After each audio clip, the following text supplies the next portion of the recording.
From Pacifica, this is Democracy Now!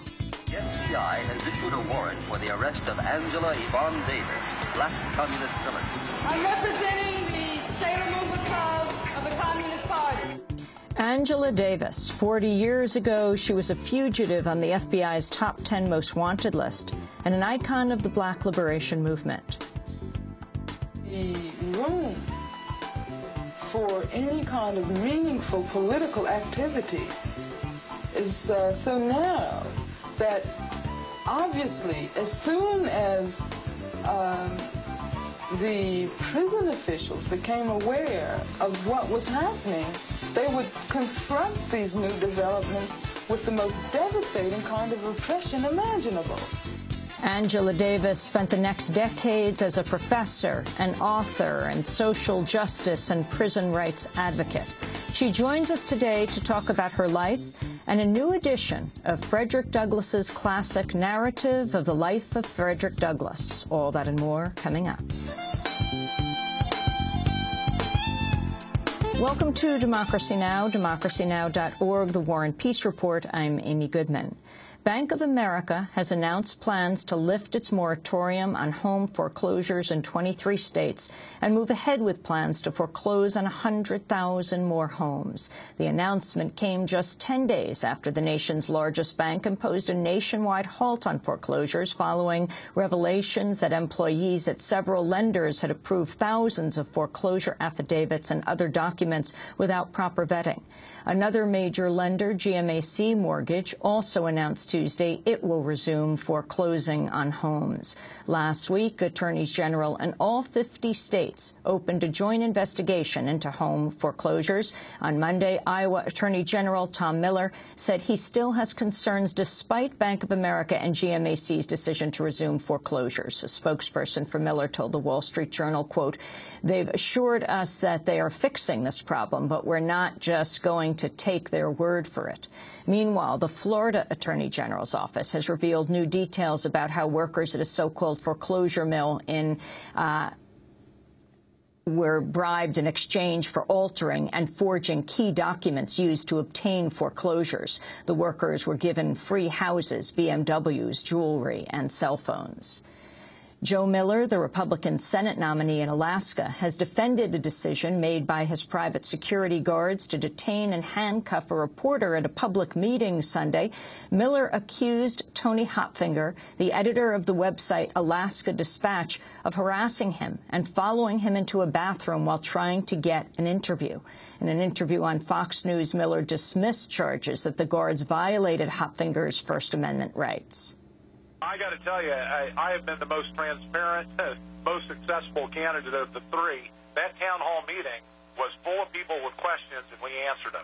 So if anybody's going to talk about the First Amendment, we're huge proponents of it, and we like to have that free exchange of ideas. And that's what happened up until this guy just started crossing the line. Private security guards working for the firm Drop Zone handcuffed Hopfinger and detained him in a hallway of the school for 25 minutes until police arrived and ordered his release. Private security guards also tried to prevent two other reporters from filming the detention, but a reporter from the Anchorage Daily News briefly spoke with Hopfinger. On that point, then they took me down here. Who's they? Who's they? All these guys. These guys? And they handcuffed me, and then they called the police. You know, I felt like did they say how did they get the handcuffs on you? How'd you agree? How'd you let them handcuff you? They use force? They use force to put me in. Yeah, handcuffs on me. The Anchorage Daily News has also revealed two of the private security guards who detained the reporter were active-duty soldiers moonlighting for the security firm. In Nevada, a group with close ties to the Republican Party has begun running ads on Spanish-language stations urging people not to vote in the upcoming election. The narrator in the ad says, quote, "Don't vote this November. This is the only way to send them a clear message. You can no longer take us for granted." The ad was paid for by a group called Latinos for Reform, headed by Robert Desposada, the former director of Hispanic Affairs for the Republican National Committee. Meanwhile, the Republican Senate nominee in Nevada, Sharon Angle, is facing criticism for telling a group of Latino high school students that they look Asian. A student videotaped Sharon Angle's remarks on a cell phone.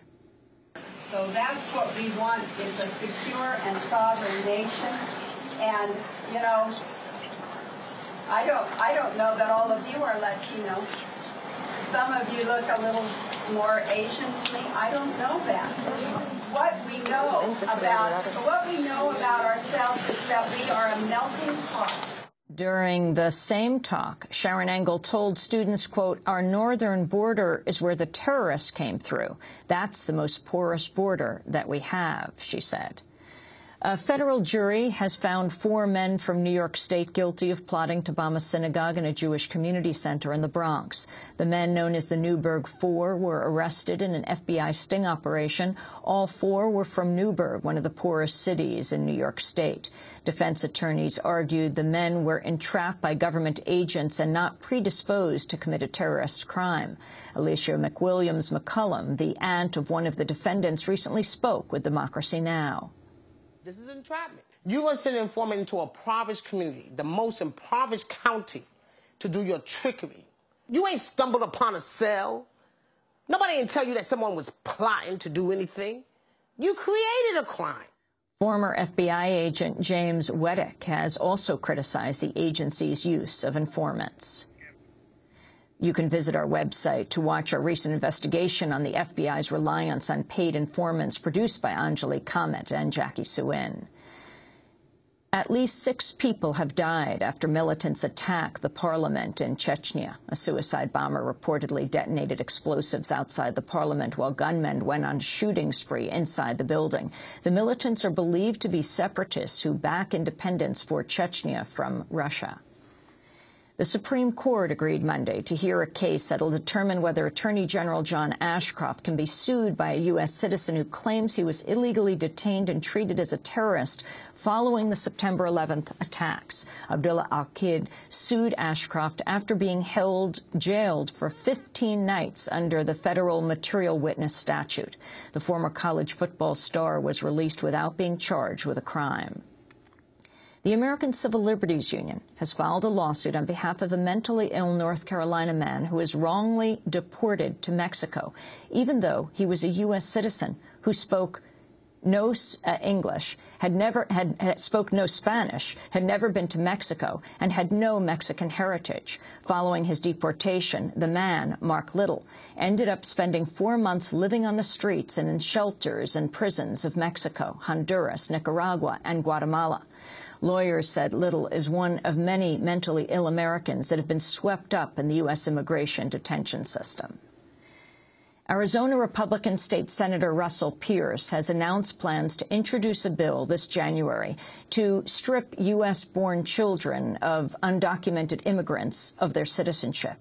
If the bill passes, children of such immigrants will lose access to state-administered programs in Arizona, even though they would still be considered citizens under federal law.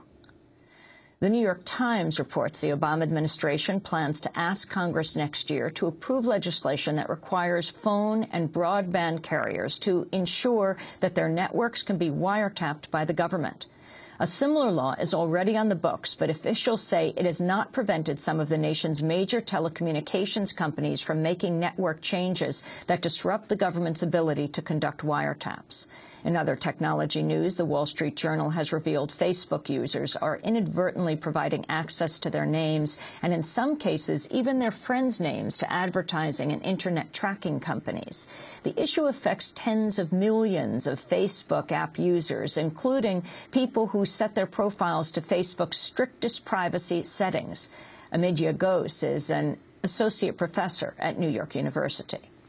The average person should be aware of what is going on just in general, because whatever you post online, if there's a digital trail, that's going to be recorded, for keeps. It's going to stay there forever. So I think the average person should know that whatever information they release on Facebook, that's going to be available to somebody or the other, at any point in time. France's main labor unions are staging a nationwide strike today to oppose plans by the government to increase the minimum retirement